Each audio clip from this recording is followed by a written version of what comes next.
many women's sports like this. I think it's kind of sensational. I am a little bit of a speed freak, you know, I like that. It's fun. This is the only place I've ever found where women can be warriors unapologetically. This is a unique outlet for women that I don't think they can really find other places. In the beginning, we just did open skates, and everybody was kind of, you know, getting everything together and learning what we needed to do to start a league.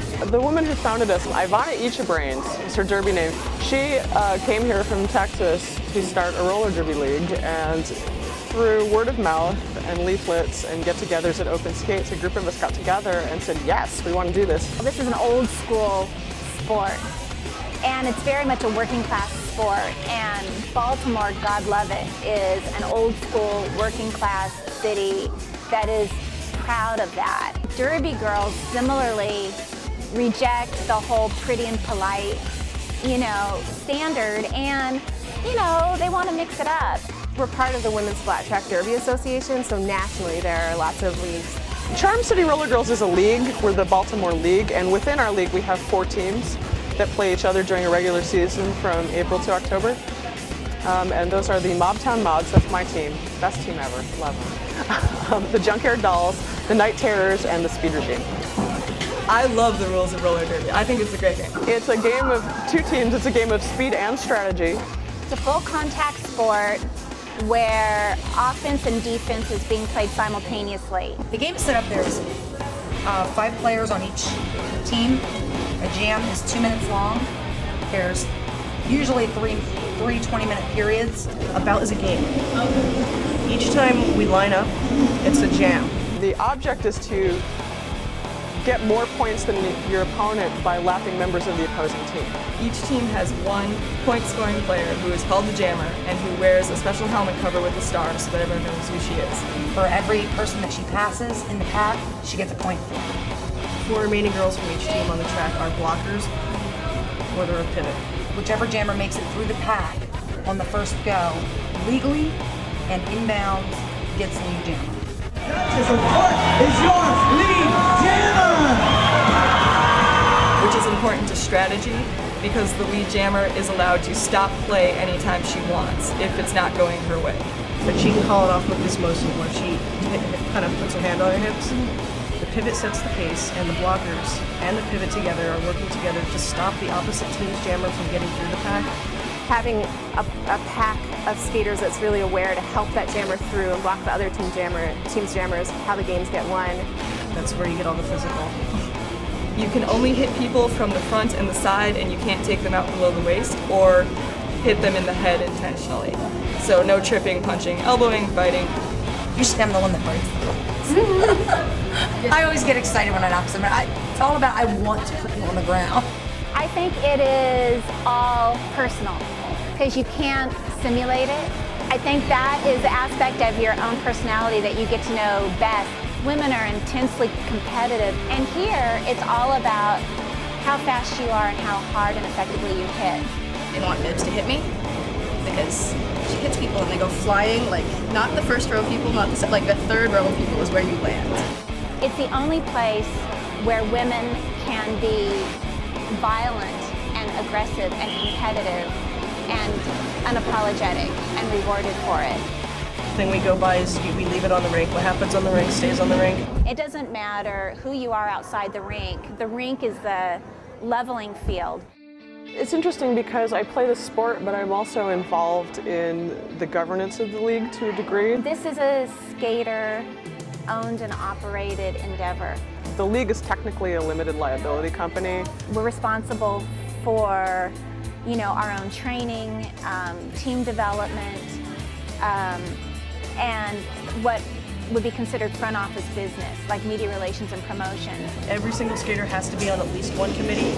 You have to volunteer your time with committees, and we have a lot of committees. We have art committee, we have fundraising committees, media and PR. The way we've been doing it is every month we have a double header in the regular season, and 2 teams match up, and you know, we switch it up throughout the course of the season, leading up to our championship. It's a lot more work than what people see when they come to the bouts. You know, they just see everybody skating around and have a good time, but You know, we have a bout production committee that has to do all the work for that, and I mean, it's a process.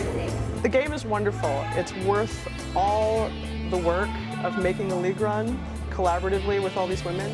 We range in ages from 18 to 45. You have women from all walks of life, all body sizes, you know, where women are sought out because they're big. They're big and they're seen as being strong and very necessary components of a team. And then you have other women who maybe are smaller, not as strong, but are sought out because they're fast. I've seen jammers of all sizes. It's not necessarily the smallest, fastest. As we all get better, we start looking for agility, the ability to move quickly from side to side, and the ability to take a hit without getting thrown into the audience. I think that shared buy-in to a different kind of competition and diversity is what keeps a lot of us coming back, because you can't find it elsewhere. People are totally different, everything is totally different, and it's nice. Overall, we're pretty laid back. There's just a lot of moms, a lot of professionals, students, business owners. I mean, if you just look at us, we're pretty mellow.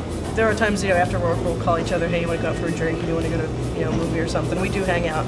We're a big community. We do things together. We watch each other's kids. We, you know, go through the process of changing up the league to make it better together. Within our league, I think people do a pretty good job supporting each other. Even when someone's having a hard time in their personal life, they might not be best friends with everyone on the league, but people check in on them. When people have injuries, everyone kind of pulls together to support that skater as well. It's a little more than just putting on a pair of skates for me and playing the game. It is a lot of work, but it's a really good group of people, and I'm really proud of the way we run it, frankly. I'm reckless endangerment, and I tried out last year in December, so I've been skating not quite a full year now. I work for Hopkins Emergency Department, so when I'm not at the rink, I work rotating shifts in the hospital. I'm also a volunteer diver at the National Aquarium in Baltimore, so every now and then I'm in the tanks feeding the animals there.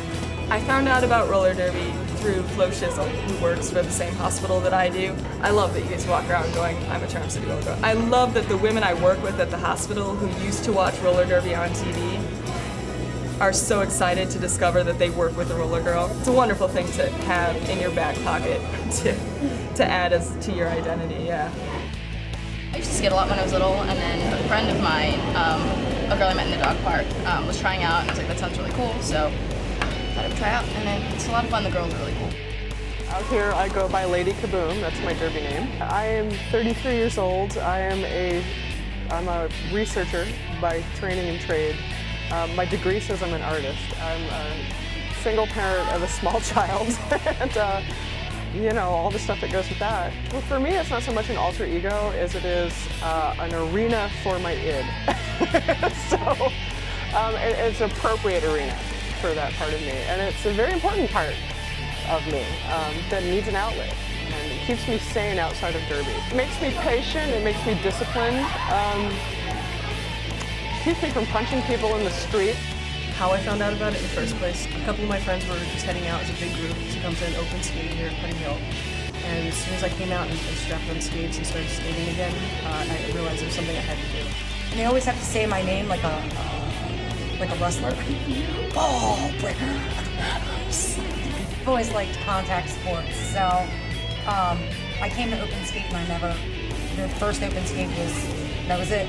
I never missed it for a whole year. I didn't miss one practice. I am a seamstress, and I work from home. Okay. I like coming here because it's a stress reliever. My kid likes to come here because there's a lot of moms in the league. I like that. I don't know what I would do without it. Never played a team sport. So to learn a team sport now that I'm an adult with a supportive group of women was really cool. I have a partner who I see Tuesday and Thursday nights, and you know, we have some weekend time unless I have other derby stuff. So I just sort of prioritize and try to plan around it. It's important to me. I'm a lawyer, I'm a mom. I never drank Gatorade until this year because I never got my heart rate up that high. I never needed to, I didn't break a sweat. And I was an only child, so I didn't get beat up much as a kid. So I was very surprised to have people hitting me, and than my reaction, which was to get up and chase him down and hit him harder. And that's like a whole, an introduction to a whole part of myself that I lived 40 years without knowing, you know, was there. And it's very liberating. My husband and I have our own consulting firm. And so I go to Capitol Hill all the time. I work with congressmen and senators, you know, no big deal. My husband and I watched every single bout here, CCRG's first season. And within like the first 5 minutes of my first bout, I knew I wanted to do it.